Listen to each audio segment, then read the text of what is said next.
The only real hope and change you'll ever get is from God. It's going to come from the Lord, or it's not going to come at all. It's going to come when you admit that you can't do it and that you've got to have His help. When my prayers don't seem to be getting through, I asked for my loved ones' healing and they passed away. I asked for me to be accepted at a certain university and it didn't happen. I was rejected. I got looked over, passed over. I asked for this promotion and in that I did get passed over. I asked for a child and it seemed that all I got was a miscarriage. And I asked for a husband and all I've received are years of loneliness. What do you do when you feel that your prayers aren't going anywhere? When you feel like you've almost hit a ceiling, you feel like no one is even listening. There is a word picture that the Bible gives to us of this feeling. We would say something like, in the United States, I feel like my prayers don't get past the ceiling, or they keep bouncing off the ceiling and coming back to me. David in Psalm 35:13 calls it this. Listen to this. He says, my prayer kept returning to my bosom. That's the imagery. It's I'm calling and it comes right back to me. I'm calling and nothing is happening. What an image. In fact, the NIV takes away the image in that same verse, the New International Version, and just states the problem. It takes that verse and the way that the translator says, my prayers return to me unanswered. That's raw and that's real sometimes. I was preparing a whole different direction today, and around Friday night and Saturday, these verses came to my heart and I felt strongly that we needed to address this. We've talked so much about God stepping in and intervening and doing amazing things, but there comes those moments that it seems like our prayers are returning back to our bosom, that it is bouncing off the ceiling, and we don't have an angel when we really need one. And people get offended, they get mad. We've stopped talking, and there are even people here or listening to me online that have stopped praying because God didn't answer their prayer. Let me ask you this question to make all of us happy. What would happen if God answered every prayer that you had? You'd be married to your third grade teacher. You'd be all this stuff, everything. And here's the thing. God can't do that. Listen to me carefully. By answering every possible prayer would in effect, God abdicates his throne and turns the world over to us.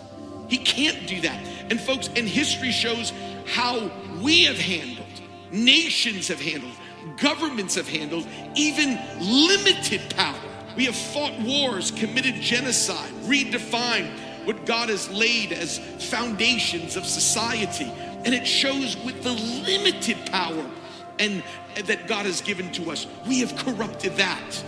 Can you imagine if God says, whatever you pray that I'm going to give to you? Let me be clear. God is not a genie. He's a father. That's what he is. He is a father. I'm not sure if Bill Watterson knew what he was doing. I don't do this often, but I ran across this. I'm going, this is somewhat profound. But Bill Watterson was the creator of a comic strip called Calvin and Hobbes. And it's the story of a little boy and his imaginary lion friend.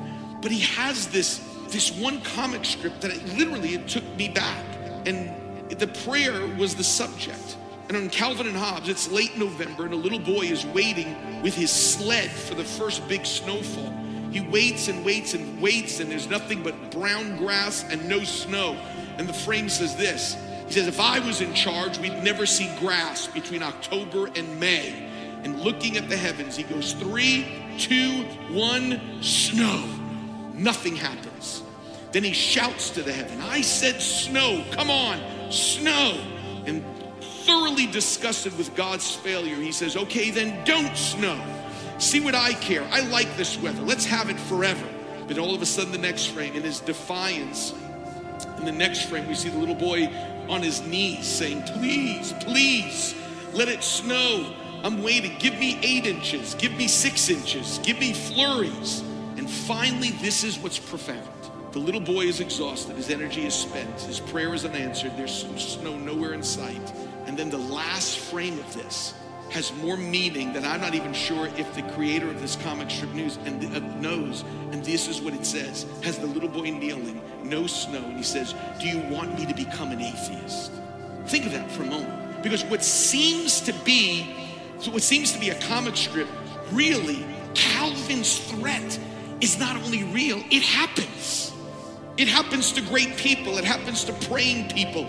It happens to people of faith, that you're praying for something, and maybe it's not as silly as snow. It is healing, no cancer, a good report, a baby, a job.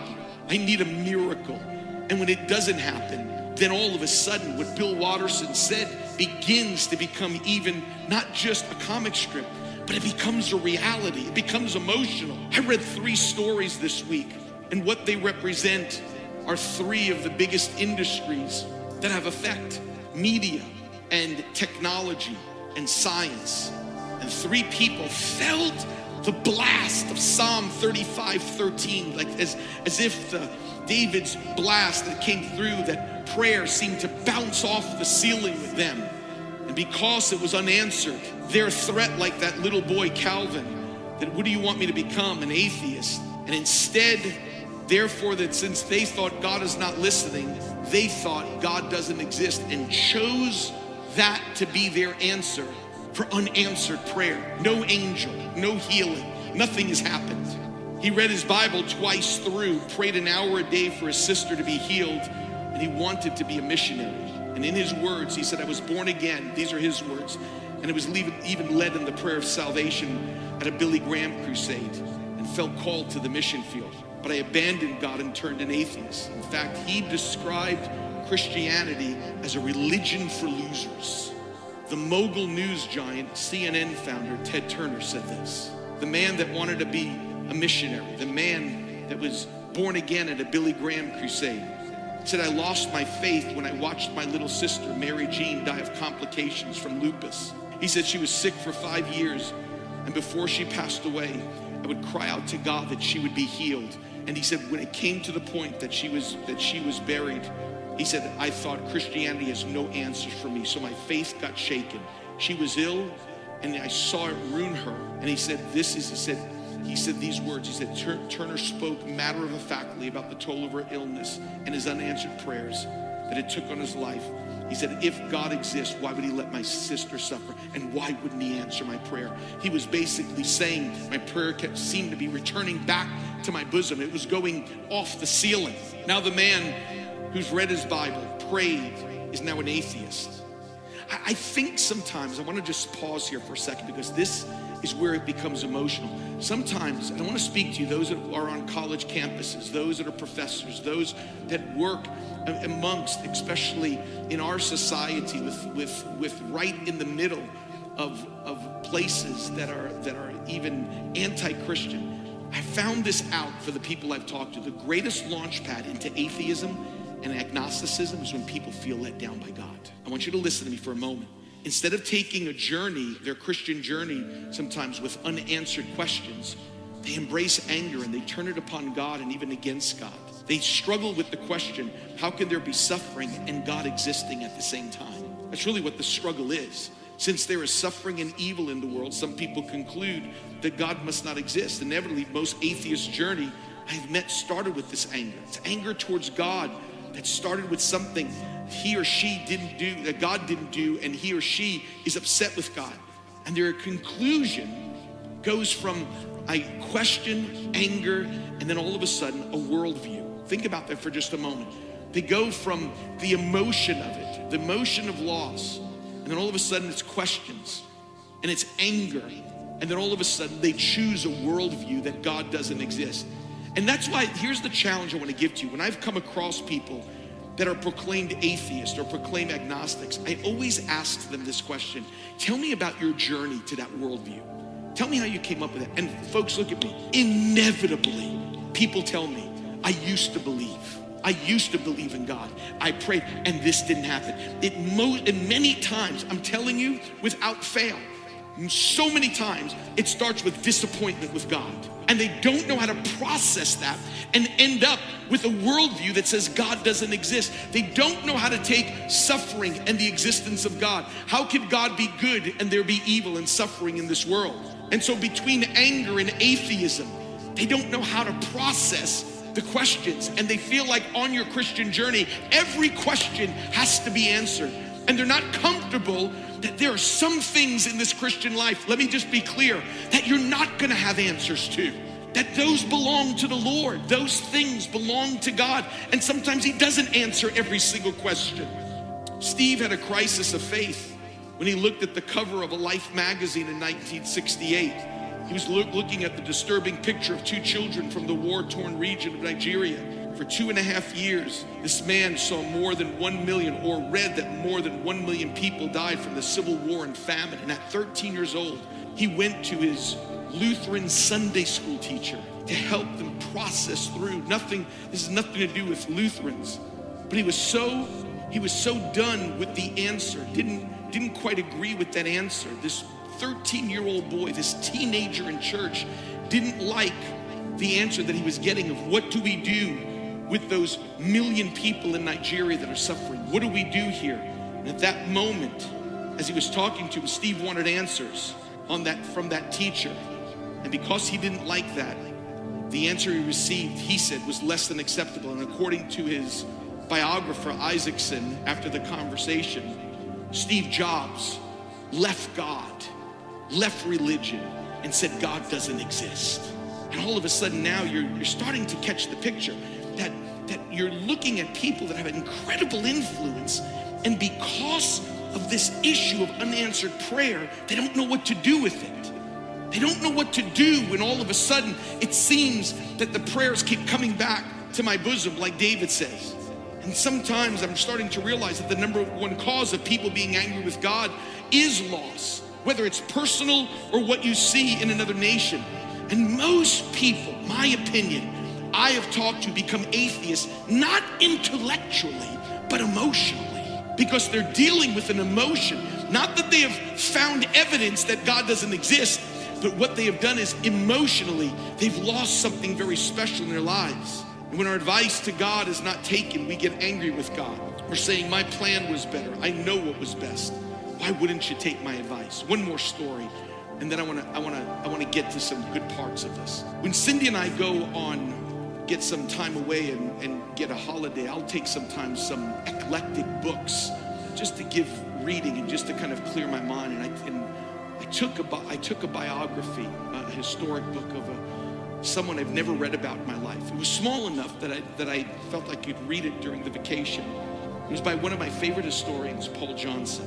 And it was about an individual whose book and whose life has changed you, your children, your grandchildren, and generations before and generations after. The name of the book was called Portrait of a Genius, and it was about Charles Darwin, the man who wrote Origin of Species, the one that infiltrated the schools that we would put aside anything of creation and everything would go to evolution.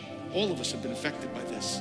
But what we don't know is this: Darwin was studying at Cambridge to go into the ministry. That's what he was getting ready to do.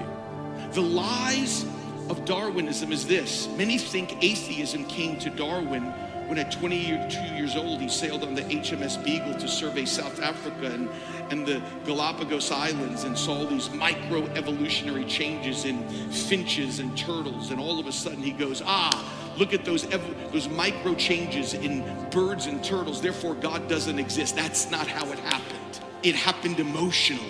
His 10-year-old little girl, Annie, was dying, and he was praying to God that she would be healed. He was asking. I read the letters that he was writing to his wife, Emma. In fact, one of the letters, it says this. He says he mentions God and the power of God 14 times in the letter, and then finds out that little Annie died at 10 years old. And this is what the writer says: the blow was the worst single torment of his entire life. It was so bad, he wouldn't even go to her funeral. And he says this: the cruelty, as Darwin saw it, blew away the last vestige of belief in deity. And from that point on, he carried out his work as though God didn't exist. And Paul Johnson said this: he never forgave God. Folks, think about this. Don't you think there's something strategic to this? That all of a sudden you'd see Ted Turner in media. You would see pioneers in their industry. Ted Turner in media. You have Steve Jobs in computers and technology. Charles Darwin in science. don't you know Satan is going after them?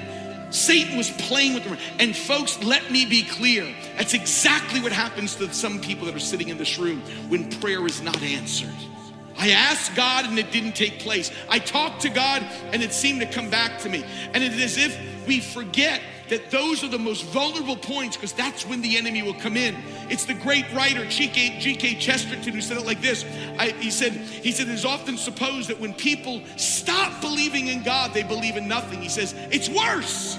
When they stop believing in God, they believe in anything. That's the danger. We're picking and choosing, trying to find something, and we don't know what to do. Now, let me be personal for just a second. I prayed to God when my dad was diagnosed with colon cancer. Cindy was pregnant, and I prayed to God. I said, God, listen, my parents, especially my dad, New York City cop, son of an immigrant from Italy. He was just, my dad was real. He was raw. He's a believer, and he never mixed words. He would sometimes call me up, like as I was getting in my later 20s. Do you still want to get married? I do. I want to get married. Do you want to get, okay, I'm just checking. Then he'd hang up the phone. And so he got nervous because he wanted grandkids. So when Cindy and I got married, he was excited. He even said, I don't even know why I'm telling this story. He even said, we just finished the reception. Cindy and I are getting ready to leave for honeymoon, and he looked at me and he used to call me Timmy. He goes, Timmy, the whole family's here. Why don't we just celebrate and have spaghetti tonight? We can all join together. I said, I just got married. I'm not going to eat spaghetti with all of you. I said, what are you talking about? He was so happy.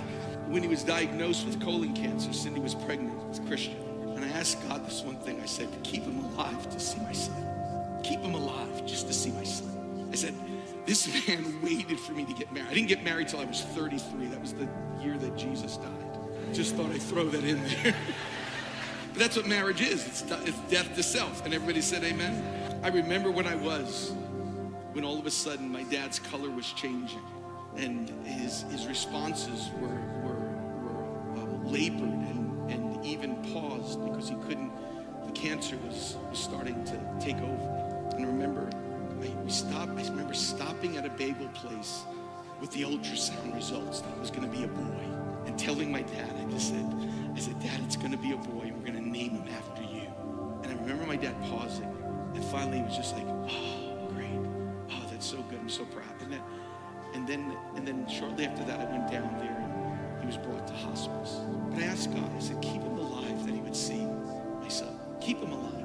And folks, he died. And I was in the process. Was I angry? No. Was I have questions? Yes. But it was in that moment that I knew that I have to be on a journey, like some of you in this place. You have to be on a journey going, I prayed, this didn't happen. What's the next step? Ted Turner chose atheism. Charles Darwin chose atheism. You have Steve Jobs that choose atheism. Now my world gets shattered. My dad finally sees his son get married and get to have a child. As we're waiting for that precious young man to be born, we're doing a funeral in August, and then a few months later, we're celebrating a birth. Is what we're doing, with questions in my soul. But folks, what it tells us is this. There's going to be moments that your prayers are going to seem to return right back to your chest. There's going to be moments you've prayed and it didn't happen. What do we do in those moments? This is emotional. Some of you are sitting here today that your world has been shattered. And I want to walk you through this. I want to walk you through and close with a story about a sister that has a dying brother, knows the healer can fix it, asks him to come, and he doesn't come when they call him, and he dies. It's the story of Lazarus. It's in John chapter 11. I don't think there's a better story in the New Testament that characterizes, I called you, you didn't come. I called you when he was sick to fix it. He didn't come, he died. And I want to show you what the response is. This is an amazing story. Just to take a few minutes with you and walk you through this. John chapter 11, verses 1 through 6. There's a prayer, a delay, and then a death. And all that's left is a sister shaking her head, probably wondering if this Jesus thing is even real. Let me read it to you. A certain man was sick, Lazarus of Bethany, the village of Mary and her sister Martha. It was the Mary who anointed the Lord with ointment and wiped his feet with her hair, whose brother Lazarus was sick. So the sisters sent word to him. That's the prayer part. We're going to get word to the healer. We're going to get word to Jesus. We have seen it. The crippled have walked. The blind have seen. We've watched people. Lazarus is not the only one that has been raised from the dead. We have seen it happen with the widow in Nain. We have watched miracles that take place. Surely we get put to the top of the list, because look at what she puts in the note or in her prayer. Lord, behold, he whom you love is sick. That'll get him. Throw that one in there. It's not like Lazarus is sick. Throw this in there. Hey, I anointed your feet with my tears, and Lazarus, whom you love, is sick. Boom, put that to the top of the list. Here it comes. But when Jesus heard this, he ran. Nope. He said, this sickness is not unto death, but for the glory of God, so that the Son of Man might be glorified. And now Jesus loved Martha, her sister, and Lazarus. He reciprocated. I do love them. So when he heard that he was sick, here's the problem. He doesn't run. He doesn't get on the F train. He stays 2 days longer in the place. What? Talk about a prayer coming back. Think of this. The 2-day delay by Jesus is what caused the bigger problem, which is death.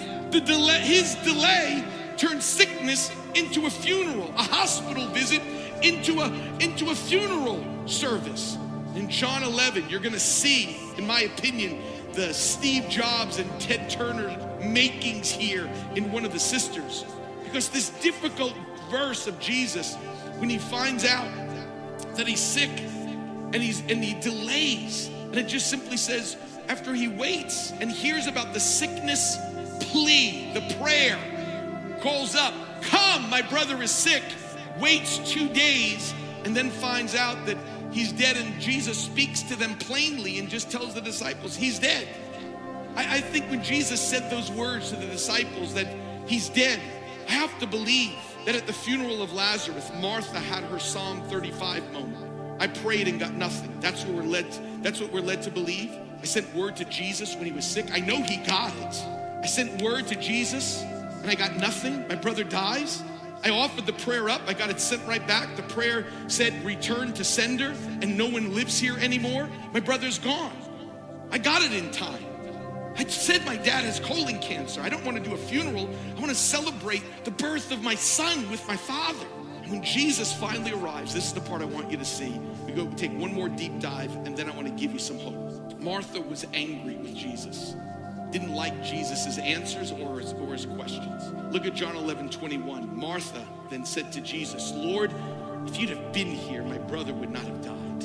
Even now I know whatever you ask of God, God will give it to you. I don't think she was trying to be theological. I think what she was doing was, I think she was going like, you could have been here. It's timing. Your timing was off, and you have the power, and you messed up. Jesus said to her, your brother will rise again. Martha said to him, I know that he'll rise again in the resurrection on the last day. And that's not what Jesus is talking about. Jesus said to her, I am the resurrection and the life. He who believes in me will live even if he dies. And everyone who lives and believes in me will never die. Do you believe this? She said to him, yes, Lord, I believe that you are the Christ, the Son of God, and even he who comes into the world. That's not even the question that he was asking. But here, look at verse 28. This is the Ted Turner moment. And when she had said this, she went away, called Mary, her sister, and said these words, the teacher is here and he's calling for you. You see what was taking place? He was talking to her. He's going, I can't even look at him now. I can't even talk to him. Jesus didn't come looking for Mary. Jesus had a word of resurrection to Martha, and it's like, this is the moment. I can't even speak. I can't even talk to you. Mary, you come talk to him. I can't. This resurrection talk. He's dead. He's been dead for 4 days. And I think this is Martha, who is at a moment. She's at a crossroads of possibly walking away. She has this moment. I can't even talk with him. What was Jesus saying to her? I think she's so lost in grief, so lost in disappointment, so lost in probably anger towards God that he didn't answer the prayer. It was missing. And Jesus was saying, Martha, resurrection is even better than a healing. Because if I heal him, you'll be happy. But if I raise him from the dead, the city is going to get changed. All you're thinking is, make me happy. And God goes, I've got more plans than you even know. So what happens in this Lazarus story? Lazarus is resurrected instead of healed. That's important to recognize. He didn't show up to heal him and go, you're sick, now be right. Then all you have is Lazarus going, woo, and Martha and Mary going, yay. But Jesus saw much more than that. Many came to believe in Jesus because of that resurrection, instead of only a family feeling happier that sickness is gone. Look at John 11:44. Therefore, many of the Jews who came to Mary saw what he had done. Then all of a sudden it says, and all those many Jews believed in him. That instead of 3 people worshiping, an entire group of people started trusting in Jesus because of a resurrection. It teaches us that at times that there's going to be parts of our Christian journey which are going to have some unanswered questions. Why didn't you come? Why didn't you wait? Why didn't you heal my own dad? What is dangerous, as we said, is if you get everything you ask for and all the answers answered. That's not the way God works. This is the challenge. This is the emotion of it. When you're sitting in the room and the prayer is bouncing off the ceiling, this is the part. So here's what I want to finish with today. What do I do when I prayed to God for something and there's no angels, there's no healing, there's no promotion, and the phone was ready as we're waiting for the hour when the university is supposed to say you've been accepted, and we're going to put it on video and Instagram, and all of us are sitting there, and it comes up that you haven't been accepted. Instead of you getting to go on Instagram going, woo, nothing. You had it all set, you had it all planned, and now it doesn't even work out. Bounces off the ceiling. What do you do when my prayer is hitting the ceiling? Here it comes. 3 things that God has helped me with to get through even my disappointments. When prayer's returning to my bosom. This is emotion, because it's not just about people I've read about. It's happened in my own life. It's happened in your life. When you've prayed your Hezekiah prayer and no angel shows up.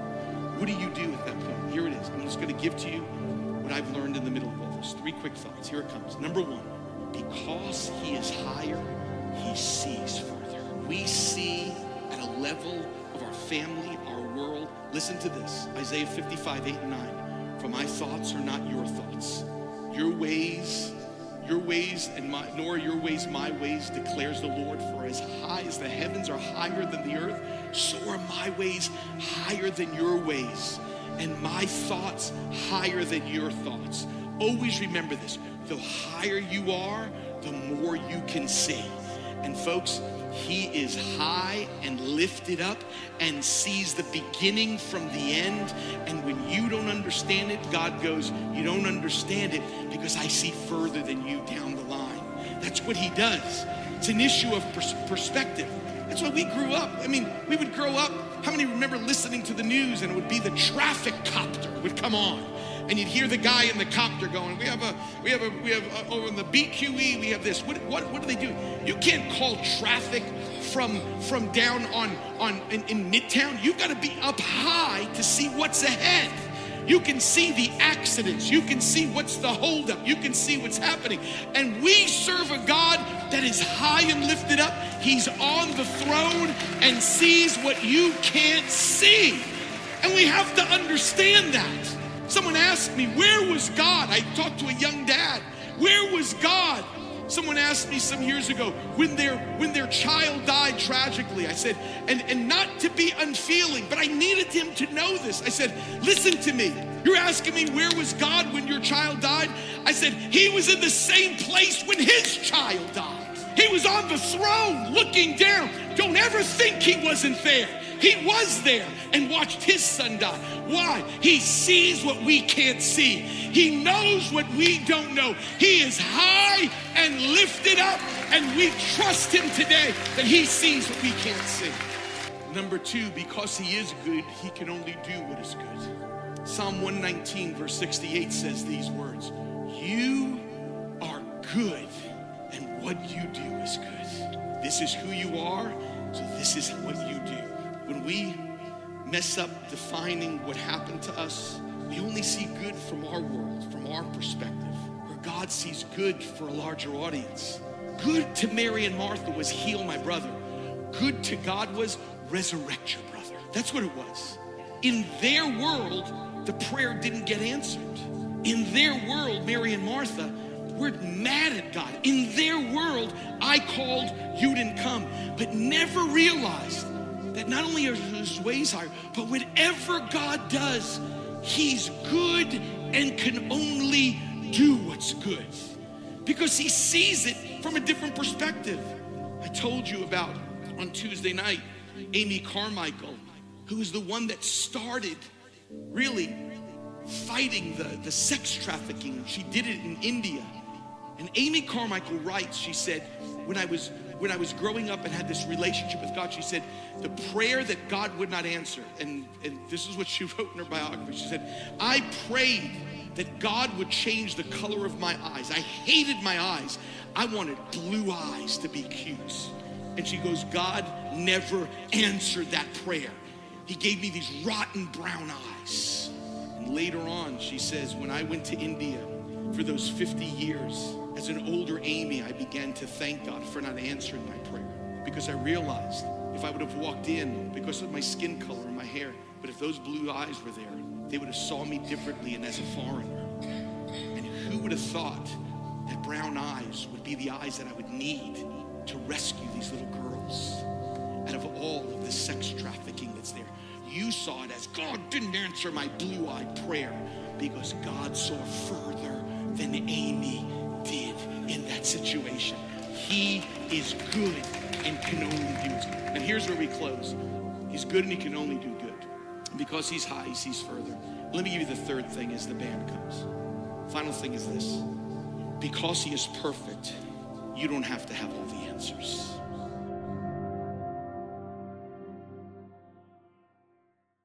Notice also in the last days perilous times shall come. For men shall be lovers of their own selves, covetous, boasters, proud, blasphemers. It takes the grace of God to change us, folks. How can you be saved if you're not willing to repent? And the Lord Jesus Christ said, except you repent, ye shall all likewise perish.